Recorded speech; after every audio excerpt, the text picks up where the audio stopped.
오늘의 말씀 함께 나누겠습니다. 따라합니다. 내가 여호와인 줄을 알리라. 사순절이 자꾸 깊어져 갑니다. 사순절의 은혜가 참 귀하다는 것을 생각을 하게 되고, 이 사순절의 신앙이 우리에게 얼마나 중요한가. 사실 사순절의 신앙이 우리 모든 신앙의 토대거든요.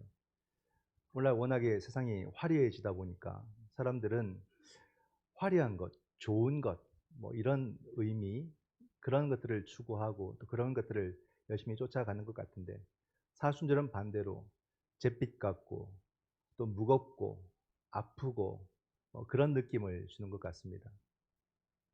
하지만 여기에 소망이 있고 여기에 생명이 있음을 믿으시기 바랍니다. 그러므로 우리의 신앙은 이 사순절의 신앙이다. 십자가로 나아가는 이 길이 우리의 삶이고 우리의 신앙이고, 우린 이것을 통해서만 참된 구원에 이르게 된다는 것을 믿고, 내가 그 길을 걸어가는 것으로 끝나는 것이 아니라 우리 이웃들이, 우리 사회가 이 길에 함께 동참할 수 있도록 힘써 우리가 복음을 전하면서 살아야겠다는 생각을 하게 되고요. 우리 모든 교우들도 이런 복음의 삶에 내가 힘써 감당할 부분이 있다는 것을 생각하시고 이런 삶을 함께 다짐할 수 있기를 원합니다. 사순절 속에서 우리 주님은 오늘 말씀을 통해서 또 우리에게 어떤 음성을 들려주시고 어떤 메시지를 주실까, 우리가 함께 주님의 은혜를 기대하면서 오늘의 말씀으로 들어가고자 합니다. 오늘 우리는 에스겔 선지자라는 이 이름을 우리가 만나게 되고, 우리가 잘 아는 특별히 에스겔 37장에 나타난 이 놀라운 사건을 묵상함으로써 사순절의 귀한 은혜를 또 함께 나누고자 합니다. 에스겔 선지자의 이야기 중에서 가장 우리에게 오래도록 또 기억되는 것이 바로 이 37장이 아닐까 생각을 합니다. 하루는 하나님께서 에스겔 선지자를 환상 가운데 이끄시는 모습이 바로 이 본문에 나타나게 되죠. 환상 속에서 너무 놀라운 장면을 보아요. 하나님께서 에스겔 선지자를 이끄시고 어떤 골짜기로 가시는데, 그 골짜기에는 상상할 수 없을 만큼 엄청나게 많은 마른 뼈들이 있습니다. 뼈가 산더미처럼 있는 그런 골짜기로 이 에스겔 선지자를 이끌고 가신 거예요. 너무 놀라지 않았겠습니까? 그런 가운데 하나님께서 말씀하십니다. 인자야, 이 뼈들이 살아나겠느냐? 이 질문을 하시는 거예요. 사실 이건 말이 안 되죠. 뭐 신음하는 사람들이 있든지 아파하는 사람이 있든지, 그러면 뭔가 가능성을 우리가 따져보면서 살아날 줄 믿습니다, 뭐 이렇게라도 대답을 할 텐데, 그냥 죽은 시신도 아니고 마른 뼈만 가득한데 살아나겠느냐, 이렇게 질문을 하셨다는 말입니다. 그게 참 답변하기가 어렵겠죠. 근데 에스겔은 불가능합니다, 이렇게 대답하지 않았어요. 주께서 아십니다, 이렇게 대답을 했습니다. 자, 그러니까 하나님께서 에스겔에게 5절에 이런 말씀을 하십니다. 주 여호와께서 이 뼈들에게 이같이 말씀하시기를, 내가 생기를 너희에게 들어가게 하리니 너희가 살아나리라. 이 말씀을 주시고는 이 말씀을 대언하라는 거죠. 그래서 에스겔 선지자가 이 말씀을 대언하니까 그때부터 놀라운 일이 벌어지기 시작합니다. 뼈들이 덜그럭덜그럭 움직이기 시작하는 거예요. 그 많은 뼈들이 막 움직이는 모습, 진짜 대단한 광경 아니겠습니까? 그래서 우리가 해부학 사진에서 보았던 그런 인체의 그런 모양을 갖추기 시작합니다. 뼈들이 막 서로 자리를 찾아가고 맞으면서 그런 모양을 찾아요. 그러면서 그 뼈 위에 힘줄이 붙기 시작하고, 그 힘줄 위에 살이 붙기 시작하고, 그 살 위에 피부가 덮이기 시작합니다. 사람의 모양이 막 나타나기 시작합니다. 근데 아직까지 생기가 들어가진 않았어요. 살아있는 사람은 아닌 거죠. 그러니까 하나님께서 또 9절에 이렇게 말씀을 하십니다. 생기야, 사방에서부터 와서 이 죽음을 당한 자에게 불어서 살아나게 하라. 또 이 말씀을 대언하게 하시는 거예요. 이 말씀을 대언하니까 정말로 생기가 불립니다. 그러면서 그 사람의 형체를 지녔던 그들이 전부 다 움직이기 시작하는 거예요. 어마어마한 숫자가 그 자리에 있고 그것을 큰 군대와 같았다, 이렇게 표현하고 있습니다. 굉장히 소름 끼치는 장면이겠죠. 근데 이것은 역사적 사건이 아니고 환상입니다. 환상. 그럼 이 환상의 의미는 뭘까요? 그게 바로 오늘 본문 뒤에 있는, 오늘 사실은 14절까지 읽어야 되는데 길어서 중간까지만 보았습니다. 11절에서 14절에서 바로 이 환상의 의미를 설명합니다. 이것은 바로 포로로 잡혀간 유다 백성들, 이스라엘 백성들의 이야기를 환상으로 보여주셨다는 겁니다. 기원전 587년에 남유다가 바벨론에 완전히 멸망했어요. 사실은 북이스라엘이 아수르에 멸망할 때는 이 백성들은 결국 멸망하고 사라지겠다 짐작할 수 있었지만 남유다가 멸망할 것이라고는 어느 누구도 생각하지 않았거든요. 결국 그들은 다윗의 후손이고 하나님께서 그들을 끝까지 붙잡아 주실 것이라고 그렇게 믿었었는데 587년에 남유다가 완전히 패망을 해버립니다. 예루살렘 성도 완전히 무너지게 되고 성전도 무너지게 되고 수많은 백성들이 비참하게 죽었고, 그리고 이 이방 사람들이 이 땅에다가 정말로 이방 여러 민족들을 다 섞어가지고 피를 섞어버려요. 그러니 얼마나 비참해집니까? 하나님이 약속하신 그 선민들이 사라져버리는 그런 사건이 된 거죠. 그리고 왕족과 귀족들과 많은 사람들이 바벨론으로 포로로 잡혀가게 된 것입니다. 이런 끔찍한 상황, 이것이 바로 이스라엘이 마른 뼈와 같은 상황이다라고 그렇게 설명을 하고 있습니다. 다윗의 영광, 다윗 시대 때 이 이스라엘은 어느 누구도 침범할 수 없는 부귀와 영화를 누렸던 그런 영광스러운 시대였습니다. 그 시대가 영원할 것이라고 생각을 했지만 의외로 빠르게 그 시대가 지나가 버림을 역사를 통해서 경험할 수가 있었죠. 11절에 그 시대를 이렇게 이야기합니다. 또 내게 이르시되 인자야, 이 뼈들은 누구냐면 이스라엘 온 족속이라. 그들이 이르기를 우리의 뼈들이 말랐고 우리의 소망이 없어졌으니 우리는 다 멸절되었다 하느니라. 요만큼의 가능성도 두지 않고 다 멸절됐다는 거예요. 이들은 완전히 사라졌다. 재기불능, 완전한 불능 상태에 빠졌다는 것입니다. 그럼 여러분, 과연 오늘의 본문이 나의 삶과 우리의 삶과 무슨 관련이 있을까? 한번 관련을 한번 지어보시기 바랍니다. 이런 비참한 상황이 오늘 나의 상황과 이게 매치가 되고 연결되는 그런 것이 있을까? 연결점이 있을까? 별로 없어 보이지 않습니까? 오늘 우리가 사는 삶은 의외로 평안도 있고 넉넉함도 있고 기름짐도 있고 자유도 있고 좋은 상태라고 이렇게 말할 수 있겠죠. 조금만 노력해도 다 밥 먹고 살 수 있고 억압도 없고 우리는 자유함 속에서 우리가 원하는 것을 이루고 가지고 누리면서 그렇게 살 수 있는 그런 환경들을 우리가 다 가지면서 살아가고 있지 않습니까?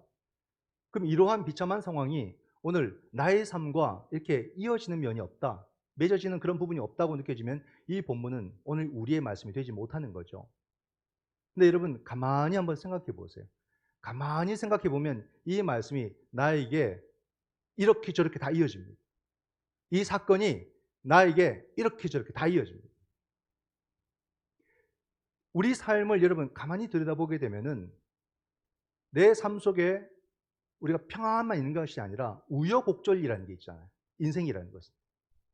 그래서 그것이 크든 작든 한 번씩 만나게 되면은 무슨 생각을 하게 되냐면 내가 붙들고 있는, 내가 가지고 있는, 내가 누리고 있는 모든 것이 한순간에 사라질 수 있겠다. 이런 두려움이 확확 엄습해 온단 말이에요. 그런 경우들은 많아요. 언제든지 경험할 수 있는 그런 모습들입니다. 큰 병에 한 번씩 걸리거나 큰 실패를 한 번씩 겪거나 정말 어떤 환란을 한번 겪거나 하면요, 정말 모든 게 사라질 수 있겠다는 그런 엄청난 두려움이 우리를 엄습해 와요. 그렇지 않겠습니까? 내가 사라지면 다 사라지는 것이고요, 내가 있어도 내 눈앞에서 다 사라질 수 있는 것들입니다. 이런 것들이 기반이 그렇게 약하다는 거죠. 주로 큰 병에서 또는 큰 사건에서 이런 것을 경험할 수 있지만 사실은 작은 것에서도 우리는 우리의 마음이 이토록 연약하다는 것을 우리는 느끼게 되죠. 정말로 내 모든 기반이 송두리째 사라질 수 있겠다. 요즘 총선, 우리 장로님 기도도 해주셨지만 총선 가운데 있지 않습니까? 곧 또 선거가 시작될 텐데 보게 되면은 이제 각 당에서 공천을 통해서 후보들을 이렇게 냅니다. 근데 사람들이 자기는 당연히 될 거라고, 자신을 하고 이렇게 있죠. 근데 당투표에서 이름도 모를 신인에게 져버리는 경우가 허다하고, 그 당원들에게 선택받지 못하는 그런 모습들, 또는 내 지역구여서 내 텃밭이어서 당연히 될 것이라고 철떡같이 믿었는데 갑자기 험지로 보내져 버리네. 그러니까 사람들이 완전 넘어지는 거예요. 당을 비판하기도 하고, 당을 떠나버리기도 하고, 이 당에서 저 당으로 옮겨버리기도 하고, 심지어는 분신까지, 그런 일들이 있지 않았습니까? 그들은 어찌 보게 되면 우리보다 삶의 그런 기반이 더 든든한 사람들이라고 말할 수 있잖아요. 많이 배웠고 더 많이 가진 사람들인데 모든 것이 한순간에 다 사라지고 무너졌다고 느끼는 그런 모습들을 우리가 봅니다. 그래서 사람이 완전히 이상하게 돼버리는, 엉망이 돼버리는 그런 한 실존들을 우리가 또 뉴스를 통해서 보게 되죠. 우리가 이렇게 연약하구나, 나의 모든 기반이 한순간에 사라질 수 있구나, 이것을 우리는 경험하게 되면 절망입니다. 너무 무서워요. 특별한 어떤 사람들만이 아니라 우리 인생이 다 그렇지 않아요? 세월이 굉장히 빨라요. 젊음도 건강도 너무 빠르게 기울어 갑니다. 몸에 자꾸 이상도 나타나고 나의 어떤 그런 사고도 자꾸 흔들리게 되고 환경도 자꾸 바뀐다는 것을 우리가 느끼게 되면, 이 모든 것이 너무 빠르고 내가 이 모든 것 가운데서 정신 차리고 바르게 살아간다는 것은 참 어렵다, 힘들다, 이런 생각들을 하거든요. 그럴 때 우리가 오늘 본문을 다시 보게 되면 내가 마른 뼈와 같은 연약한 존재이구나, 이걸 우리가 만나게 되는 거죠. 내가 바로 마른 뼈와 같은 존재이구나. 우리 눈에 보이는 것에 대해서 여유를 부렸고 우리는 거기에 대해서 많이 의지했는데 이 모든 것들이나 나 자신이나 전부 다 마른 뼈와 같더라 이 말입니다. 하나도 의지할 대상이 아니라는 거예요. 붙들 수 있는 게 아무것도 없더라 이 말입니다. 내 마음도 못 들겠는데 눈에 보이는 것들 내가 어떻게 붙들 수 있겠습니까? 안 되더라 이 말입니다. 이게 마른 뼈구나, 마른 뼈구나. 그러면 하나님께서 마른 뼈를 다시 살리신다는 게 뭘까요? 살리신대요, 하나님께서. 이게 역사로 보게 되면은 어떤 의미냐면 바로 하나님께서 이 포로로 잡혀 있는 바벨론 땅에서 이스라엘 백성들을 다시 가나안으로 해방시켜서 데려가시는 것, 이게 바로 마른 뼈를 살리는 구원의 사건입니다. 실제적으로 이스라엘 백성들은 역사 속에서 포로에서 해방되는 것, 이 사건들을 하나님의 구원이라고 그렇게 기록을 하고 있거든요. 구약 성경에는 크게 두 사건을 이렇게 두고 있습니다. 어떤 사건이냐면 이집트에서 이 백성들이 출애굽에서 가나안으로 가는 여정의 이야기, 또 하나는 지금의 이라크라고 하는 그 바벨론에서 그들이 해방되어서 가나안으로 가는 이야기. 이 두 이야기가 두 축을 이루고 있습니다, 구약에. 이집트에서 나온 사건은 기원전 13세기 사건이에요. 모세 때. 아주 오래전에 있었죠. 그리고 나중에 세월이 흘러서 기원전 6세기, 이건 신약에 가깝죠. 6세기에 바벨론에서 이 백성들이 해방되어서 가나안으로 오는 이 두 축이 성경 속에 있습니다. 그런데 에스겔 선지자나 구약의 모든 이야기가 말하고 있는 것은 뭐냐면 이들이 해방되어서 가나안으로 왔다고 해가지고 이 백성들이 진정 구원을 얻은 것이 아니더라 이 말입니다. 모든 문제가 이렇게 해서 해결되어서 끝났다는 것이 아니더라는 말이에요. 실제 그렇습니다. 우리가 인생을 살다 보게 되면은 각자가 간절했던 시간들이 있죠. 이것만 해결되면 좋겠다. 이 문제만 어떻게 좀 해결되면 좋겠다. 이것만 내가 좀 이번 것만 좀 이룰 수 있으면 좋겠다. 이것만 내가 얻을 수 있으면 좋겠다. 그런 순간들, 간절한 순간들이 있지 않습니까? 이게 안 되면 다 무너질 것처럼 보이고, 이게 안 되면 죽을 것 같고, 너무 괴로울 것 같고, 다 잃어버릴 것 같고, 그래서 이것만 이루어지면 좋겠다, 이것만 되면 좋겠다, 그런 순간들이 각자의 삶 속에 많아요.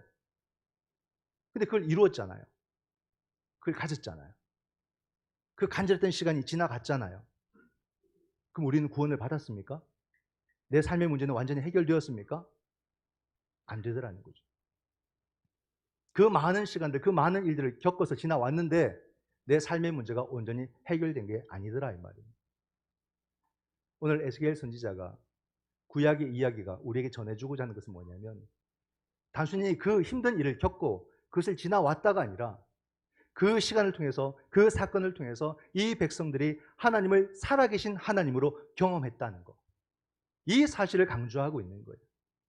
하나님을 경험하고 하나님의 구원을 경험한 것, 하나님 경험이 이 백성들에게 가장 소중한 경험이었다. 이 사실을 말해주고 있습니다. 오늘 우리도 마찬가지죠. 내가 간절했던 그 일이 이루어지는 것이 중요한 것이 아니라 그 일들 속에서 우린 비로소 기도하고 하나님께 메어 달리고 하나님의 이름을 부르고 그러면서 하나님과 함께 했던 그 시간들을 그 사건 속에서 그 시간 속에서 경험해 왔더라 이 말입니다. 우린 내가 얻고자 했던 그 몇 가지의 우리의 시선을 빼앗겼기 때문에 그 시간 속에서 친밀히 나와 함께 했었던 그 하나님의 기억들을 다 잊어버리고 살잖아요. 그러나 그 시간 속에서 가장 중요했던 것은 내가 하나님의 이름을 불렀다는 것이고 하나님이 나와 함께 하셨다는 사실이고 하나님이 나를 도우셨다는 이 사실이 그게 진정한 나의 구원이요 나의 성공이요 나의 생명이다 이 말입니다. 이 백성들이 포로 생활 속에서 하나님은 안 계신 줄 알았어.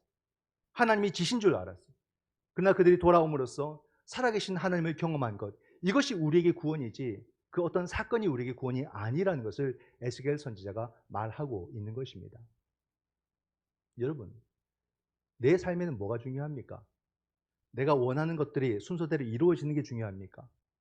아니면 그 모든 일들 속에서 내가 하나님과 함께 동행하고 하나님 내 삶 속에 역사하시고 내가 하나님을 경험하고 이 사실이 중요합니까?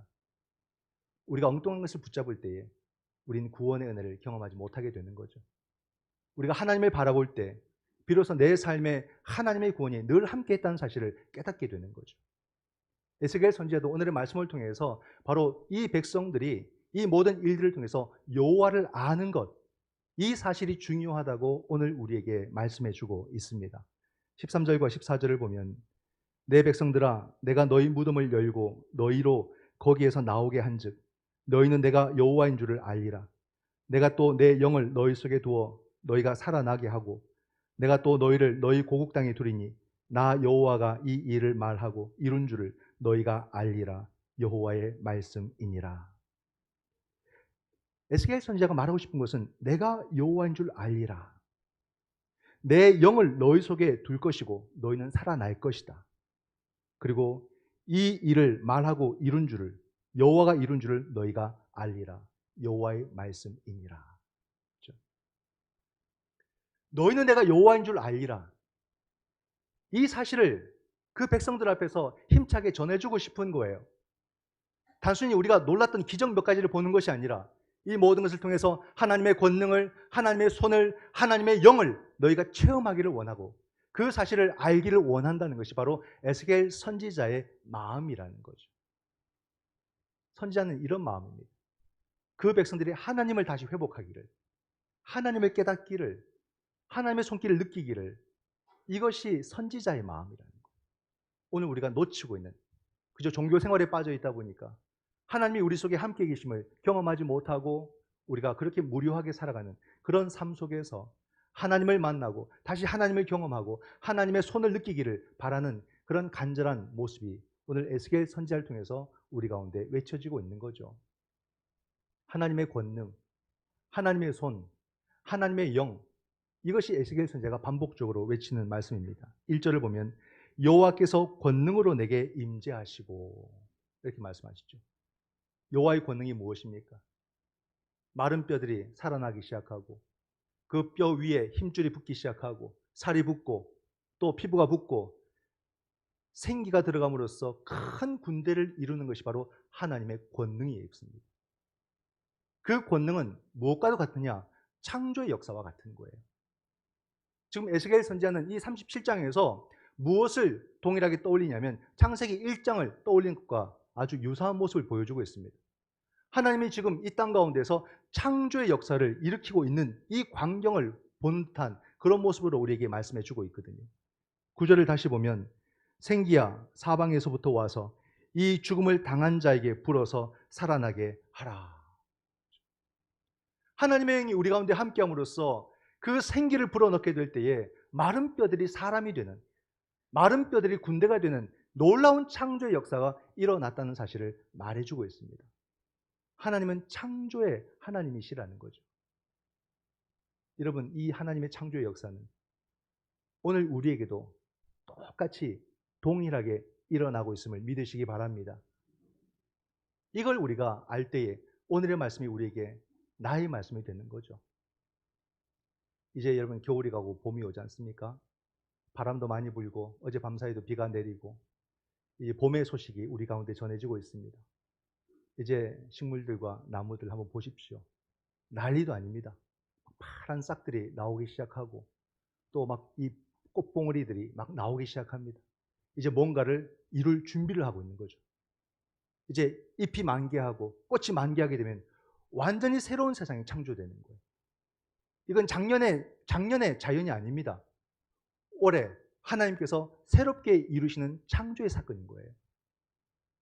이게 바로 하나님께서 창조하신 모든 피조 세계를 하나님께서 다시 재창조하시는 모습이란 말입니다. 이게 우리 신앙이에요. 하나님은 이례적으로 창조하고 역사를 내버려 주신 것이 아니라 모든 시간 속에서 하나님의 그 피조 세계를 재창조하신다는 것이 우리들의 신앙이에요. 그래서 이 자연을 볼 때 하나님이 지금도 일하고 계시는구나. 하나님이 지금도 온 세상을 새롭게 창조하고 계시는구나. 이것을 우리가 보게 되는 거죠. 자연 세계뿐만이겠습니까?